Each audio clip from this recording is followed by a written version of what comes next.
Hello students, today we will be solving a problem from class 10th biology chapter heredity and evolution. The question here is, how is the sex of child determined in human beings? Explain it diagrammatically. तो human beings में child का sex determination कैसे होता है, इसे diagrammatically हमें समझाना है. तो sex determination in humans genetically होता है. जेनेटिकली अगर स्पेसिफिक बोले तो क्रोमोसोम्स की हेल्प से होता है. क्रोमोसोम्स जीन्स जब एक साथ प्रेजेंट होते हैं थ्रेड लाइक स्ट्रक्चर में, उसे हम क्रोमोसोम बोलते हैं. बस इतना समझते हैं कि क्रोमोसोम की हेल्प से सेक्स का डिटर्मिनेशन होता है. कैसे?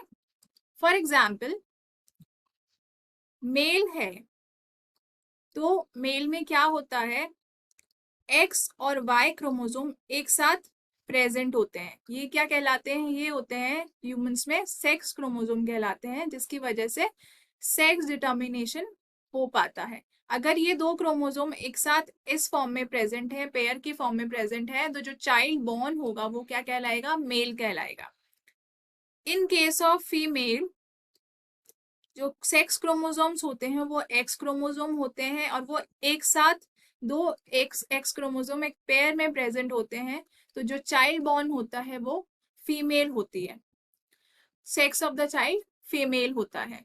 अगर हम बात करें फर्टिलाइजेशन की, ये प्रोसेस होती कैसे है, तो क्या होता है, जो मेल है और फीमेल है इनसे आते हैं हेप्लॉइड सेल्स या सेक्स सेल्स.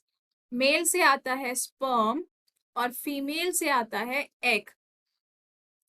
इन सेल्स के अंदर एक एक क्रोमोसोम्स होते हैं. जैसे कि अगर ये एक्स वाई क्रोमोसोम है तो इसमें से हाफ मतलब 50% पॉसिबिलिटी होती है या तो एक्स क्रोमोसोम्स आ सकता है या फिर वाई क्रोमोसोम्स आ सकता है.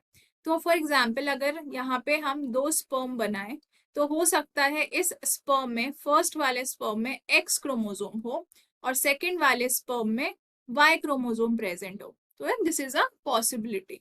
जबकि फीमेल के पास ऐसी कोई चॉइस नहीं होती उसके पास, क्योंकि दोनों ही एक्स एक्स क्रोमोसोम होते हैं. अगर कोई भी आता है इन द एक्स सेल तो सिर्फ हमेशा एक्स क्रोमोसोम ही आएगा.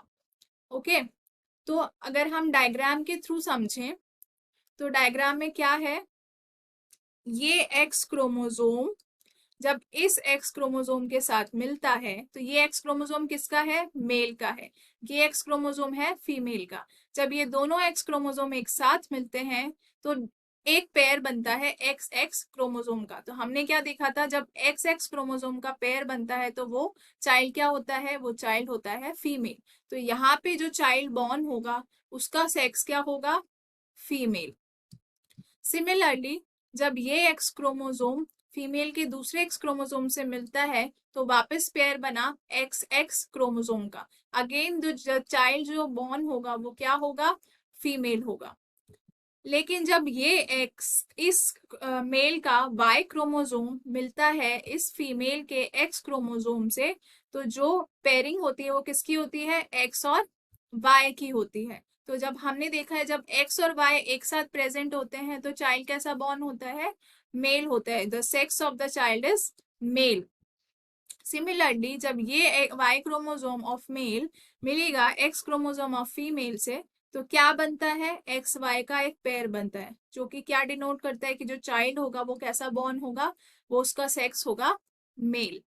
तो हमने क्या देखा? हमने देखा कि जब x x chromosome after the fusion मिलते हैं एक मेल से और एक फीमेल से, तो जो चाइल्ड बॉर्न होता है उसका सेक्स होता है फीमेल. और जब एक्स क्रोमोसोम और वाई क्रोमोसोम मिलते हैं तो जो चाइल्ड होता है उसका सेक्स होता है मेल. तो सेक्स डिटर्मिनेशन इन ह्यूमन कैसे होता है? जेनेटिकली होता है और इसके 50-50 चांसेस होते हैं मेल और फीमेल होने के. और this depends on male mainly.